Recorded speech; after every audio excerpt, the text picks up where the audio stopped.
What's up, guys? Welcome to the first part of my rewrite for Star Wars Episode 9, The Rise of Skywalker. This is it, guys. This is the final chapter in the Skywalker saga. So I hosted a poll asking you guys which movie you wanted me to rewrite next, and Rise of Skywalker got the most votes. Since the original Rise of Skywalker had a runtime of 2 hours and 22 minutes, the film came out to having 4 acts instead of the usual 3. So I'm splitting this rewrite up into 4 acts as well. And normally that would mean that this rewrite would be split up into 4 videos. But I'm going to do something a little different and add a 5th video to my Rise of Skywalker rewrite that will just be the prologue. I know my rewrite videos usually consist of me just briefly going over the outlines of my rewrites, and sometimes I'll go into more detail by adding some dialogue or taking a little bit more time to describe the scene. But I really wanted to immerse you guys into the storytelling by describing the setting and including a lot more dialogue than I normally do. And to be honest, I just loved this prologue so much that I couldn't just gloss over it. I had to describe it to you guys in full detail.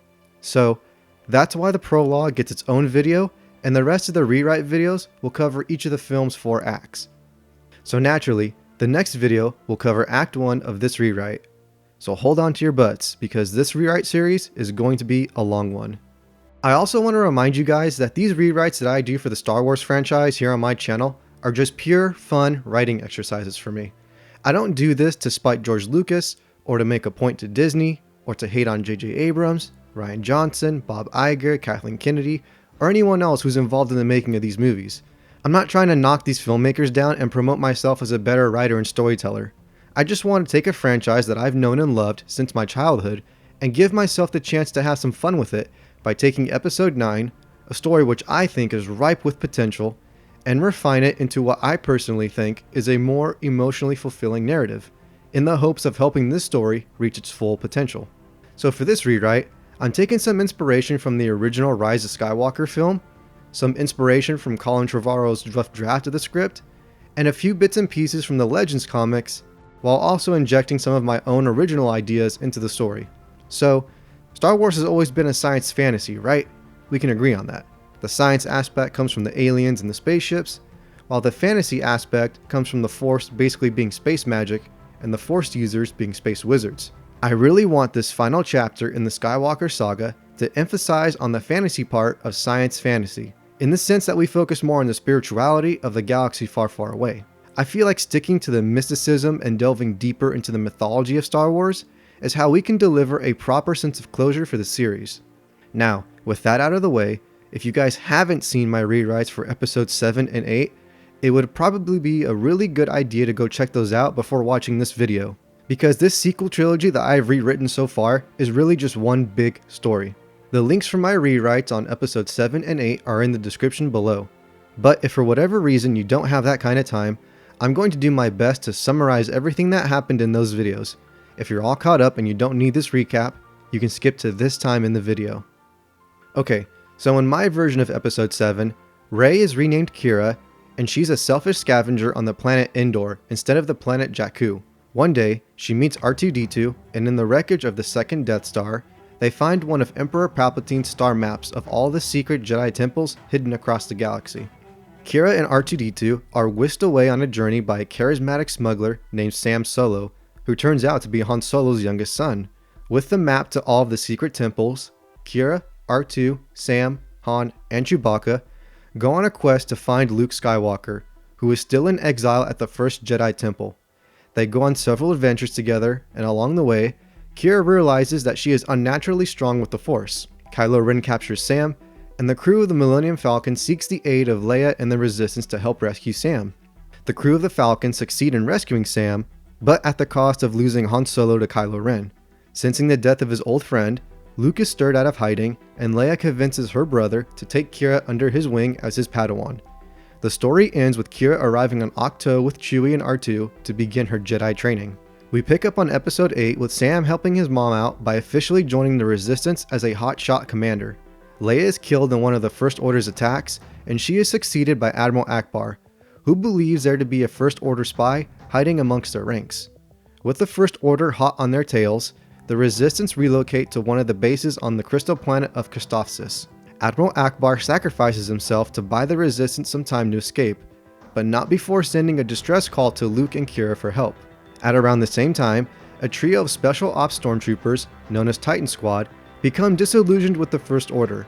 With the help of a resistance spy named DJ, the leader of Titan Squad, a stormtrooper by the name of FN-2187, uncovers the First Order's dirtiest secret.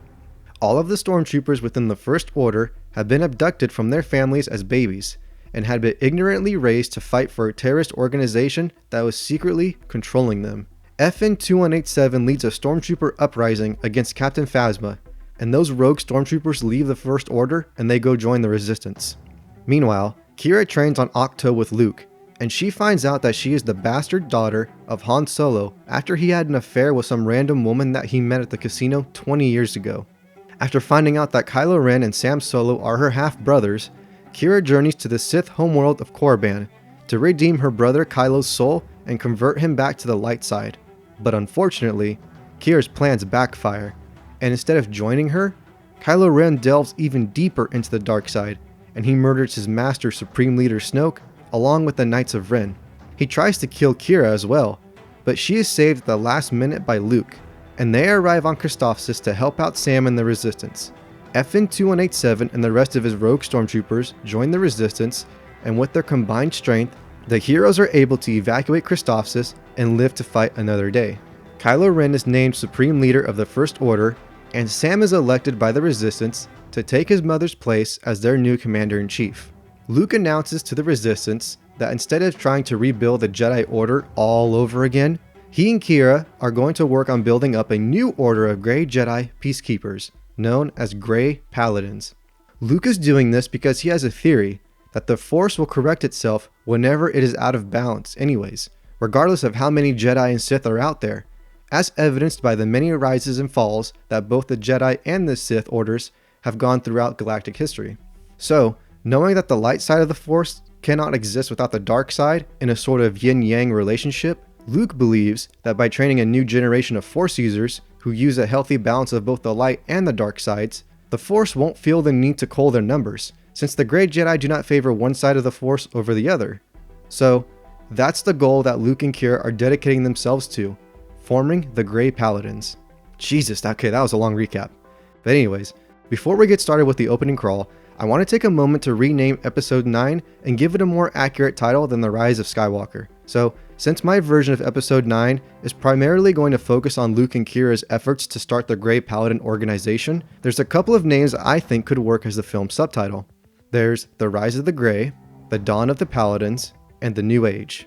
Any one of these alternate titles could work for this film, but I think just for reference's sake, I'm going to stick with The Dawn of the Paladins. But let me know in the comment section down below which subtitle you think best fits this rewrite. Okay, here we go. Act 1. The opening crawl. Credit goes to Noob on Reddit from Reddit for this one.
We open on the dry desert planet of Exegol, far out in the corner of the Outer Rim. A First Order shuttle enters the atmosphere. flying over acres of sand dunes before landing on a patch of rocky mountains where the ship can stay hidden from unfriendly eyes.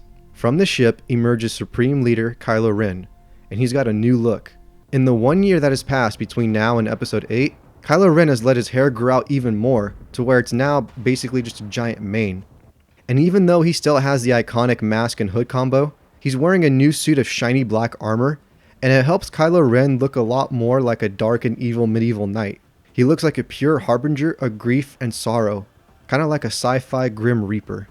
Behind Kylo Ren are a squad of 4 stormtroopers wearing full red armor like the Sith troopers do in the original Rise of Skywalker film, except these guys are all carrying unique weapons and their armor looks a little bit more custom made. This is a different class of stormtrooper. This is Sarlacc Squad, the successors to Titan Squad after they deserted the First Order back in episode 8. These guys are the new special ops team for the First Order. Leading Sarlacc Squad is Captain Phasma. Without saying a word, Kylo Ren opens up his locker on the shuttle, and he takes off his mask, his cloak, and his lightsaber, and he hangs them all up in his locker. Then, he starts to strip off all of his armor and clothes. The stormtroopers look on in confusion. Kylo starts to brief the troopers on their mission. Ever since they started conquering the Outer Rim, the First Order's military have been thinning out with each victory, as they've had to station more and more troops to occupy each of the conquered planets. For their campaign to continue being successful, they need more manpower, they need more soldiers, they need allies. There's a race of primitive aliens on Exegol that Kylo thinks will be excellent candidates as allies for the First Order. That's why Kylo Ren and Sarlacc Squad are here, to broker a deal with these aliens. Sir, wouldn't it have been more prudent to send a delegate, perhaps someone like General Hux? Hux is a coward and a liar.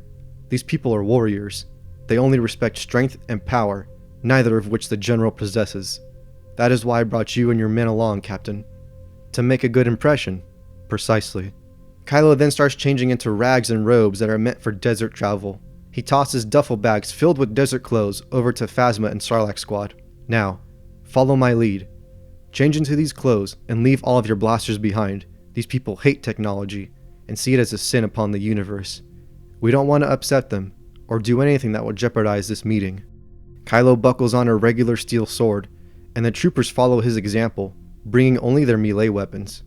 The 6 delegates of the First Order begin walking through waves and waves of dunes that cover all of Exegol's surface. The landscape is harsh and barren. Sand blows into the traveler's eyes.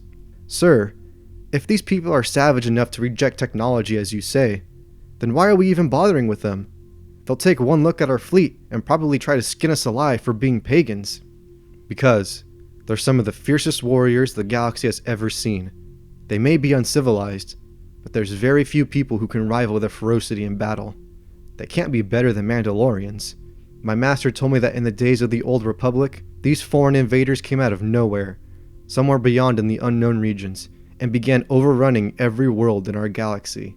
365 trillion people fell at their feet. Not even the Mandalorians have that kind of record. These barbarians would have dominated the entire galaxy had it not been for the Jedi. They pushed the invaders back, crushed their fleets, and left a handful of survivors stranded here on Exegol. The only thing that these people hate more than machines are Jedi. They're suddenly interrupted by the howling of wolves. The First Order convoy is suddenly surrounded by a pack of rapid-looking wolves. Kylo draws his sword, and the troopers close ranks. Together, the soldiers butcher the wolves, with Kylo taking the most kills. Once the carnage is over, a squad of shadowy figures emerge from the rocks. It's the Yuuzhan Vong. These are the warriors that Kylo Ren was looking for. The Yuuzhan Vong surround the troopers, and Kylo dumps the carcass of the Alpha Wolf at their feet, demanding an audience with their leader. The First Order delegates are escorted to a valley of tents, where thousands upon thousands of Yuuzhan Vong are camped. Without a means of transportation off the planet, the Yuuzhan Vong have been stranded on Exegol for hundreds of thousands of years, and they've had plenty of time to rebuild their numbers. Kylo Ren is brought before the chief of the Yuuzhan Vong, Supreme Overlord Cash. A crowd of Yuuzhan Vong warriors surround Kylo Ren as he introduces himself to Cash. Kylo explains that he is the warlord of a great army of conquerors who are seeking to correct the galaxy through dominance and strict discipline. But Kylo admits that he does not have enough warriors to make his vision a reality. He beseeches Supreme Overlord Cash to take the opportunity of revenge that Kylo is offering him against their shared enemy, the Jedi, and that they work together in fulfilling both of their great destinies. One of the High Priests walks up and whispers something in the Supreme Overlord's ear. Supreme Overlord Cash will then ask Kylo if he thinks that the Yuuzhan Vong are stupid, since he thought that he could deceive them by trying to hide their spaceship in the mountains. The Yuuzhan Vong warriors in the crowd start snarling and roaring at the First Order delegates. Defilers! Heretics! Heathens! Intruders! Kylo Ren apologizes for the deception, and he insists that the First Order only uses technology as a weapon to rival the powers of the Jedi, and he thought it would have been disrespectful to bring the technology into the tribe, so that's why he humbly left it behind. Supreme Overlord Cash laughs, and he tells Kylo Ren that he is a fool for thinking that the Yuuzhan Vong would willingly commit blasphemy by joining an army of infidels and using unholy machines. Not even to strike back at the Jedi would the Yuuzhan Vong stoop so low. Cash orders his soldiers to execute Kylo and his men. Kylo then draws his sword, and he challenges Supreme Overlord Cash to single combat. The crowd halts, frozen in disbelief. Supreme Overlord Cash squints at Kylo Ren. You dare. Kylo Ren knows that the Yuuzhan Vong hold honor as one of the highest values in their culture, and that to deny a challenge to combat is both disgraceful and dishonorable. It's a shame that can never be washed away. If Supreme Overlord Cash rejects Kylo Ren's challenge, he will lose the respect of his people, and Kylo Ren knows that. What are your terms, cretin? Kylo says that if he wins the duel, then the Yuuzhan Vong will pledge their allegiance to the First Order and help them defeat the Jedi. If the Supreme Overlord wins, then Kylo Ren and the rest of his lackeys will become slaves to the Yuuzhan Vong. Supreme Overlord Cash accepts these terms, and when he stands, a snake will uncoil itself from the ground and slither up Cash's leg, spiraling up his body until it reaches his arm, where it then slides into Cash's hand. The snake will hiss at Kylo, and Cash will then lash the snake out like it's a whip. So, in the Legends comics, the Yuuzhan Vong had these pet snakes called amphistaphs, and they used these snakes as living weapons against their enemies. The snakes could go limp and let the masters wield them like whips, where the snakes would then bite their enemies upon impact and poison them with their venom. The amphistaphs could also tense up their bodies and become super stiff, so that the whole body became one straight line, and then the owner could either throw the snake like a spear, or they could wield the snake like a staff in a fight. Not to mention, these snakes could also spit acid from their fangs onto their enemies, and their skin was super tough and durable. Their scales have a natural armor that is able to withstand a few hits from a lightsaber before dying.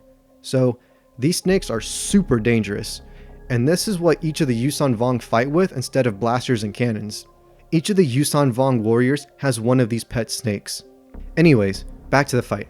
The Yuuzhan Vong warriors will stamp their feet and chant their chief's name as they cheer him on. Captain Phasma and Sarlacc's squad will watch on in anxiety.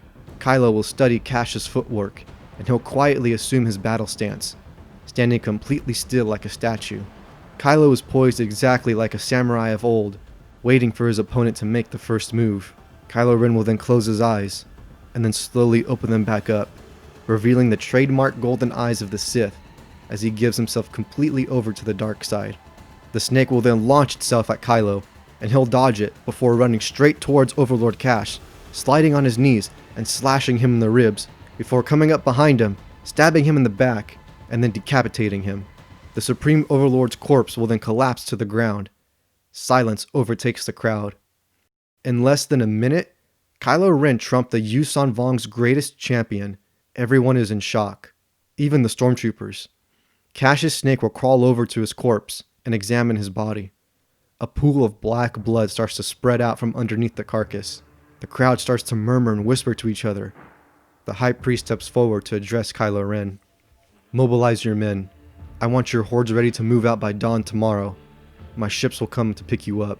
The High Priest will acknowledge the command with a reluctant nod, and Kylo will then turn around and begin walking back to his ship.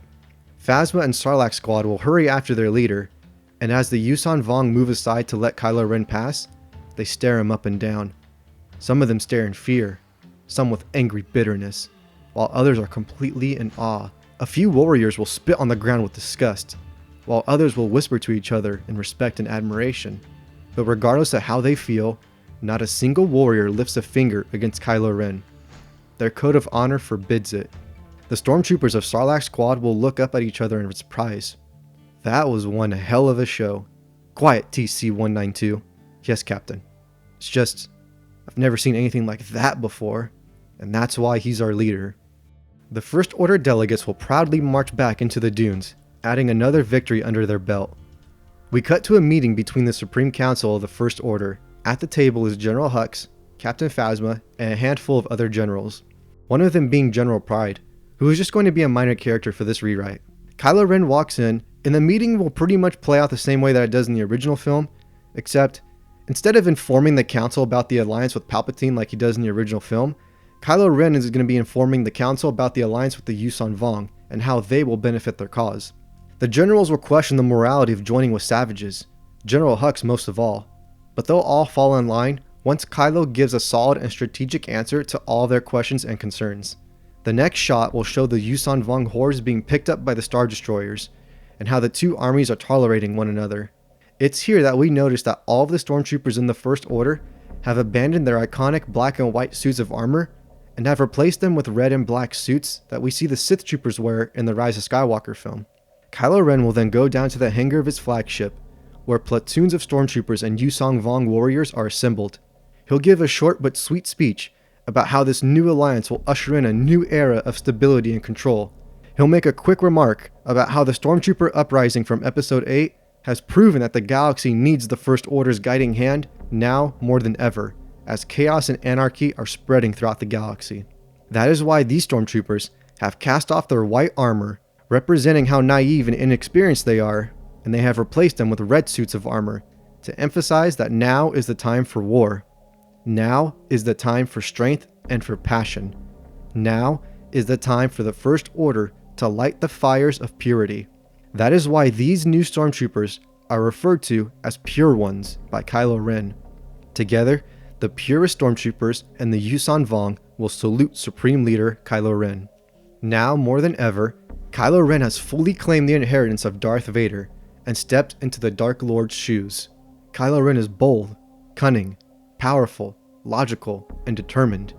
A source of terror, but at the same time, a source of inspiration for his troops. But most importantly, Kylo Ren gets the job done. That is why the First Order admires him so much.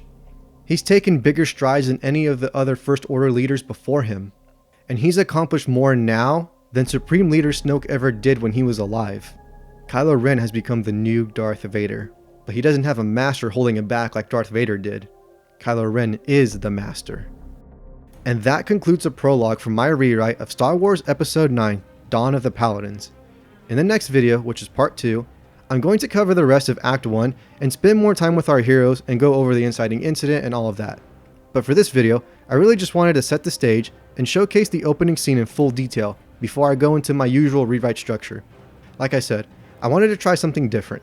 And I know it took a while for me to explain these scenes verbally, but in reality, if this were a real film, all of these scenes on Exegol would have been done in like 5 minutes max, with the scenes involving the Supreme Council and Kylo Ren's speech like only taking a minute or 2 screen time.